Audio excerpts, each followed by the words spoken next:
A short insight of chicken intestines. Yarrr. ¿Qué tal? South Africa is known for its rich diversity, but what often goes unnoticed is its vibrant street food culture. Today, I'm taking you on a journey into the heart of South African street food, offering just a small taste of what Pretoria has to offer. Welcome to Pretoria, a city full of history, culture and landmarks. But today, we're exploring something a bit different, the amazing street food that brings the people together. In my language, we often say, "Re lwa le tlala, sing le batho," which means we are only fighting the hunger, not people. And what better way to fight hunger than with some incredible local food? Our first stop is Marabastad, known for its great and vibrant energy. It might have a reputation for being one of Pretoria's dirtier areas, but it's also home to some serious culinary traditions. Malana is often paired with pap, a maize porridge that's a staple in southern Africa. If chicken intestines aren't your thing, no worries, you can grab a grilled piece of steak or chicken straight off the open flame. But the food here isn't just about eating, it's about community and a connection to home, especially for people who aren't originally from Pretoria. Each bite carries a sense of belonging and comfort.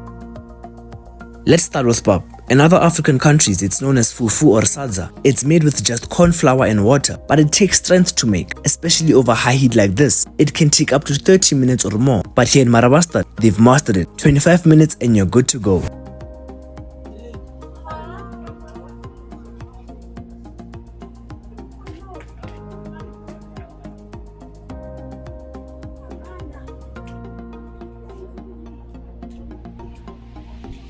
Yeah, so you know how we do it.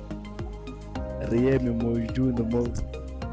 You need to add a little bit of maize meal because street pap is often a little bit hard. With regards to the texture, you can actually spot the changes. These are the type of skills that you learn from the University of Street Food.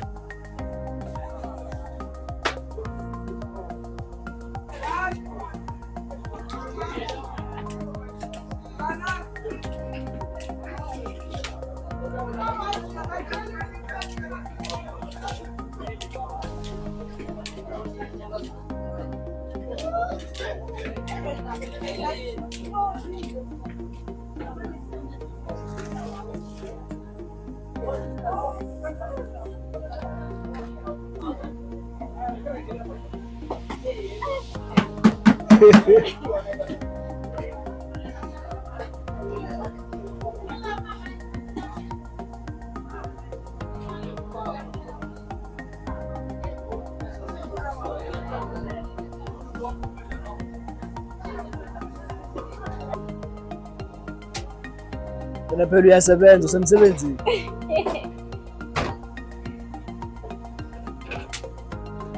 Now for the star, steering, the main character, Malana.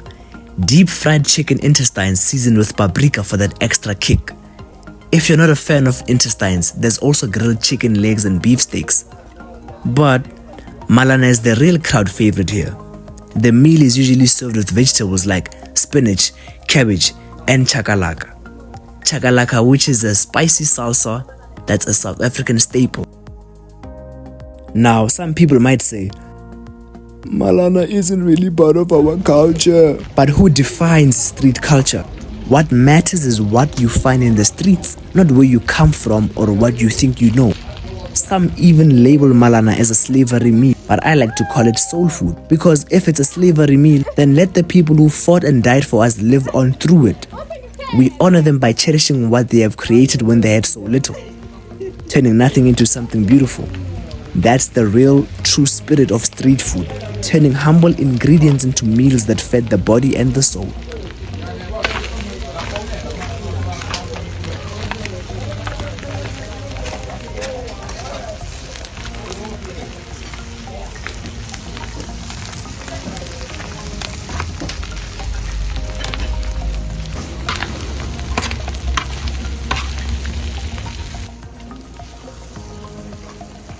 I know it might sound cheesy, but the truth is people are making a living off this. The informal food sector is booming, and a lot of people don't even realize it. We're quick to label everything as poverty because of classism, but think about it. If one plate sells for 45 rands and they move 90 plates in a day, that's a solid profit, and it's untaxed income. These street vendors are creating jobs, sustaining families, and that's what I'd like to highlight here.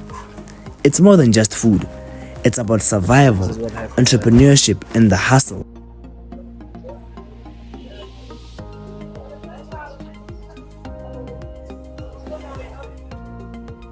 In the next episode, we'll dive into Johannesburg's street food scene. As I've mentioned, South Africa is incredibly diverse, and sometimes it feels like Johannesburg and Pretoria are two different worlds. That's mainly because Pretoria has a strong Sotho influence, while Johannesburg has a more dominant Nguni presence. And with different cultures, you get different food, flavors, and experiences. It's what makes our country so unique. Each city offers something completely on its own. You'd be surprised at how busy it can get here.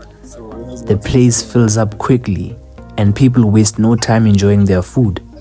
No one ever complains about not being satisfied, which is a clear sign that they've spent their money well. It's something people take pride in. 85. Yeah.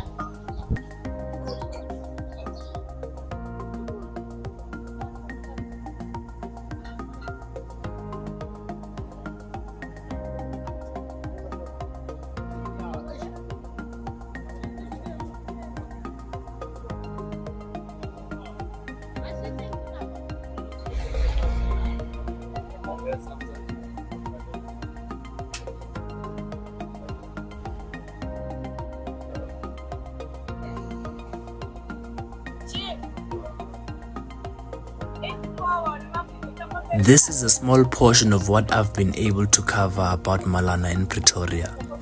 While the city offers more than just Malana, I chose to focus on it because it holds a deeper significance for me, reflecting the way that I grew up.